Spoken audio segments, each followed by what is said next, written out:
Bona nit, Santiago Niño Becerra. Què tal? Què tal? Bona nit. Bé, bé.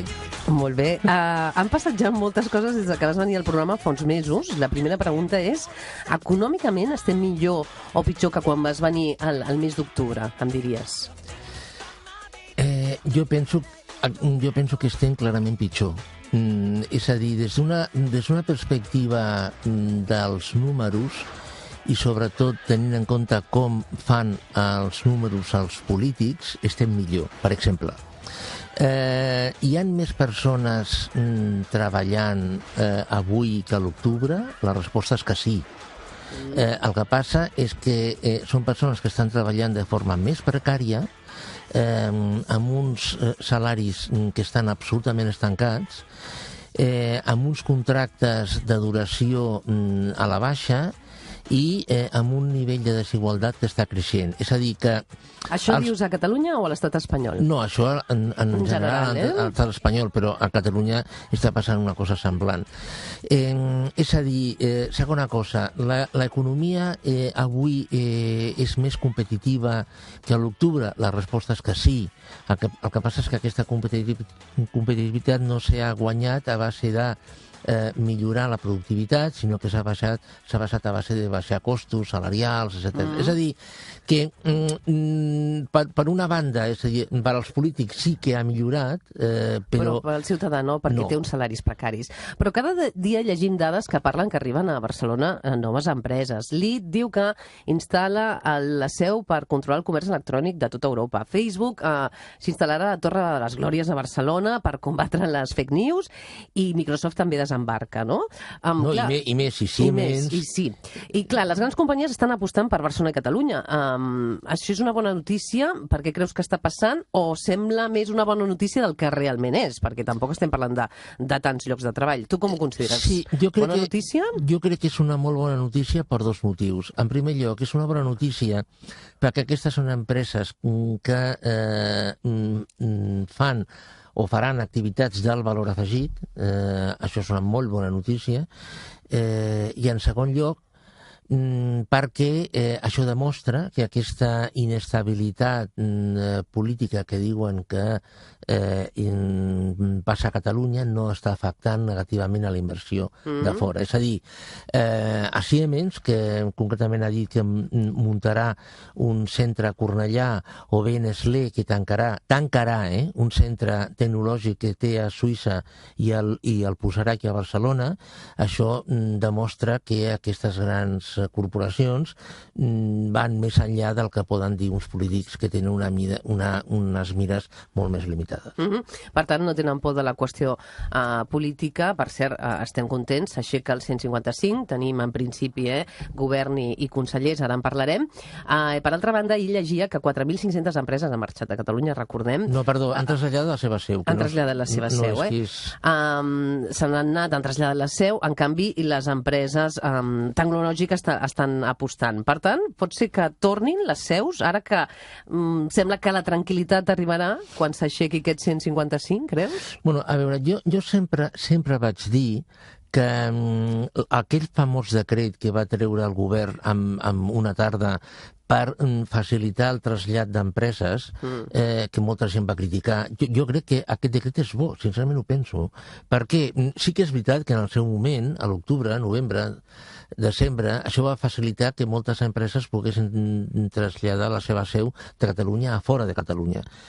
Però de la mateixa manera, amb la mateixa facilitat, aquestes empreses o unes altres poden traslladar la seva seu de Zamora o de la Corunya a Catalunya. És a dir, clar, perquè això té lectura amb un doble sentit. Si tornaran aquestes empreses? Bueno, quan Eslovènia es va declarar independent, un fotiment d'empreses van marxar d'Eslovènia. Quan la situació es va estabilitzar, a Eslovènia hi havia 1.000 empreses més de les que hi havia abans de que declarés la independència. Jo penso que aquesta és una situació que és totalment temporal i que es revertirà absolutament. Fa 7 mesos, ara que parlaves d'això, vas fer una previsió en aquest programa força arriscada. Ho escoltem, si et sembla, i de seguida en parlem. 30 segons. Vosaltres la veieu propera a aquesta independència econòmica que estàvem comentant i que segurament tornarem a parlar en els propers mesos. Abans, puc dir-ho, el Santiago em donava una data que tu creus que sí que pot passar. Bueno, sí, deia que el dilluns 9 es promulgarà, però a veure, per la pura evolució de la dinàmica de les coses, només per això. Enllaçant amb aquesta... I parlaves d'octubre de 2018, què deies de l'octubre de 2018? Que en un any això estava dit i beneït. A veure, vas deixar clar que per tu, màxim, l'octubre del 2018, per ser una entrevista que va tenir molta audiència a Catalunya Ràdio i que va ser rècord, això estaria dat i beneït. Falta mig any i el més calent és a l'Aigüera. Ho segueixes mantenint, que Catalunya seria independent d'aquí 5 o 6 mesos? Santiago Niño Becerra? A veure, clar, independent... Jo seria més ampli en el concepte d'independència, és a dir, independent o similar. És a dir, jo penso que abans que acabi l'any, octubre, pot ser l'octubre o el novembre, abans que acabi aquest any, jo penso que Catalunya serà independent o similar. I quan dic similar... Què vol dir similar, clar? Què vol dir similar? Estic pensant en el Plan Ibarretxe, en una situació tipus Plan Ibarretxe, que en el seu moment va funcionar, es va plantejar molt bé, que a Euskadi allò va quedar al congelador, però és una situació, una solució que jo penso que funcionaria molt bé tant per Euskadi com per Catalunya. És a dir, jo això ho continuo pensant. Sí, o sigui, la resposta és que sí. Però econòmicament els partits independentistes això no volen. Bueno, el que passa és que, com deia el filòsof, lo mejor es enemigo de lo bueno. És a dir, jo penso que una situació tipus Pla Ibarretxe seria una... És a dir, dit d'una altra manera, jo penso que plantejat a la majoria de la població catalana amb aquests sentiments independentistes o sobiranistes, si es plantegés, si s'expliqués bé, evidentment, el que significa el Pla Ibarretxe, jo penso que s'acceptaria. Jo penso. És la meva opinió, no sé si els polítics que manen actualment en el govern de Catalunya el voldrien, veient, no entrem ara en política en aquest programa, ja ho saps que parlem d'economia, però veient com està la situació ja és una cosa, crec, que els polítics actuals no sé si voldrien. El Pla Ibarretxe jo recordo que és el pas anterior a la independència, el pas anterior a la independència. O sigui, el Pla Ibarretxe significa convertiria Catalunya en un estat lliure associat, amb la qual pràcticament això és la independència. Bé, veurem què passa, encara no se sap políticament com anirà tot. En tot cas, les darreres xifres que hem sabut diuen que Catalunya creix més que Espanya i que la Unió Europea. Com s'explica això? Perquè, per una banda, Catalunya creix i tu l'altre dia deies, en canvi, en el teu blog, que recomanem als oients de Catalunya Ràdio, que fa només uns dies, deies, pienso que el futuro de España pinta, pero que muy mal, i parlant, comentaves abans, precarietat, subcontractes, economia pobra, i per l'altra banda Catalunya creix més que Espanya. Com expliquem això als oients? A veure, Espanya, en aquests 4 darrers anys, s'ha beneficiat d'una sèrie de coses que no depenen d'ella. S'ha beneficiat d'un euro ultra barat, s'ha beneficiat d'un petroli a un preu tirat, s'ha beneficiat d'uns tipus d'interès reals negatius, s'ha beneficiat d'unes compres massives de deute per part del Banc Central Europeu, s'ha beneficiat, desgraciadament, jo penso, d'uns problemes polítics al Magreb i a Turquia. Espanya té 7-8 milions de turistes que són prestats. És a dir, s'ha beneficiat d'una sèrie de coses, no? Aquestes coses s'acabaran. Els tipus d'interès començaran a pujar poc, però començaran a pujar. El petroli ja no està en un preu rebentat. Aquests turistes marxaran, tornaran una altra vegada a Turquia, al Magreb, etc. Tot això canviarà. Llavors, Espanya es trobarà davant de la seva realitat. Espanya, Chantal, no ens enganyem, hi ha 2 Espanyes, és a dir, aquí es pot dir el que vulgui, però des d'una perspectiva econòmica hi ha dues Espanyes. Una Espanya és Catalunya, València fins a Sagunto, Euskadi i la costa atlàntica de Galícia, i l'altra Espanya és la resta. És a dir, a un nivell econòmic hi ha dues Espanyes. Llavors, a Catalunya l'avantatge que tenim és que el valor afegit mig produït a Catalunya és més elevat que la resta d'Espanya. És veritat que tenim una sèrie de mancances, ens manca encara el corredor mediterrani, que jo no entenc com no s'ha fet més força, tenim una deuta que està generada per un dèficit fiscal interregional que, sota el meu punt de vista, no s'ha lluitat suficientment contra ell, però Catalunya té una sèrie d'avantatges que altres llocs d'Espanya no tenen. Llavors, el futur, jo ho vaig escriure i ara ho torno a repetir aquí, el futur d'Espanya jo veig que és molt lleig. És molt lleig. Sí. El futur d'Espanya. És millor el futur de Catalunya. El futur de Catalunya és millor, per descomptat. Per descomptat, i el d'Euskadi també. Per cert, de Catalunya, ara que ja tenim nou president, com deia, consellers, aquesta setmana s'aixeca el 155. Quina lectura fas a nivell econòmic? Què significa que s'aixequi per Catalunya el 155? Que s'activin moltes coses que estan aturades? Es notarà d'alguna manera, econòmicament parlant? Pues sincerament jo penso que no. És a dir, perquè, per exemple, el senyor Montoro va dir l'altre dia que Catalunya continuaria intervinguda des d'un punt de vista econòmic, amb la qual cosa i que Catalunya continuaria dins del FLA, i que, és a dir, que aquí aquest nou govern, que jo li desitjo molta sort, evidentment, per moure un euro d'un costat a un altre t'han de demanar permís, amb la qual cosa jo, des d'un punt de vista econòmic, que això signifiqui que es puguin posar en marxa coses que ara estan aturades, és possible, perquè ara no es pot ni parlar d'aquestes coses, després es podrà parlar, però si per tot t'han d'assignar a Madrid o al delegat de Madrid, vull dir, sincerament, això és una llibertat vigilada. Tenim una consellera d'Economia i Empresa, més paritat en aquest nou govern. Santiago Niño Becerra no és conseller, però fem l'exercici que ara tu fossis el conseller. No, gràcies. D'Empresa i Coneixement. Quines serien les decisions que prendries tu de manera més urgent? És que torno a dir, és que tot depèn, que això no ho sabem, el nivell d'independència que tindrà aquesta senyora o que tindrà aquest govern. És a dir, si no ho sabem això, és fer volar coloms, sincerament. Jo torno una altra vegada al que he dit abans. El que ens està dibuixant aquest futur és aquesta vinguda d'empreses. Que Microsoft vingui aquí, això és positiu. Que Siemens vingui aquí, això és positiu. Home, tenim una conselleria de polítiques digitals, és molt interessant això, a Catalunya. Sí, o no, Santiago? Que SEAT hagi dit, que Volkswagen hagi dit que incrementarà la inversió a Martorell. Això és important. És a dir, aquestes coses són importants. Això ens està dient molt més, ho dic sincerament, això ens està dient molt més d'una senda, d'una possible senda de l'economia catalana, del que pugui dir la senyora consellera d'Economia.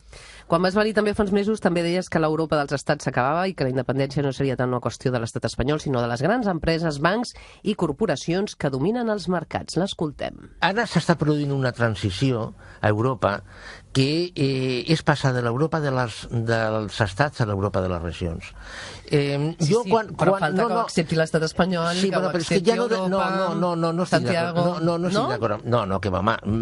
Es farà sense que s'accepti? No, però això ho ha d'acceptar no l'estat espanyol, això ho ha d'acceptar BlackRock, ho ha d'acceptar Goldman Sachs, ho ha d'acceptar les grans potències econòmiques. I tu creus que ho acceptarà, Jo crec que sí. T'he tret aquest tall perquè aquesta setmana hem conegut una notícia que va en aquesta línia. Califòrnia, atenció, Califòrnia és la 5a economia mundial, inclosos tots els estats, és a dir, que un futur en el que sigui territoris petits, que siguin motors econòmics, és viable? Anem cap aquí realment, com ja apuntaves al mes d'octubre, Santiago? Sí, però Califòrnia és la 5a economia mundial, però dins d'aquesta economia mundial, és a dir, estic convençut, no sé, no tinc la llista ara, el 80% o el 70% són 15 empreses. És a dir, a veure, el que vaig dir i ha sortit amb aquest tall que heu posat abans, ho continuo pensant, és a dir, l'Europa dels estats està morta, s'està morint l'Europa dels estats, i anem a l'Europa dels clústers, a l'Europa de les regions. I el que farà de link, el que farà d'eix, el que nutrirà aquesta xarxa de clústers seran les grans corporacions. Per descomptat. Has posat l'exemple dels Estats Units, és a dir, és que els Estats Units, que és la primera economia del món, als Estats Units tu treus la costa oest i treus la costa est fins a Boston i zones del Golf de Mèxic, i què queda? Molt poca cosa, eh?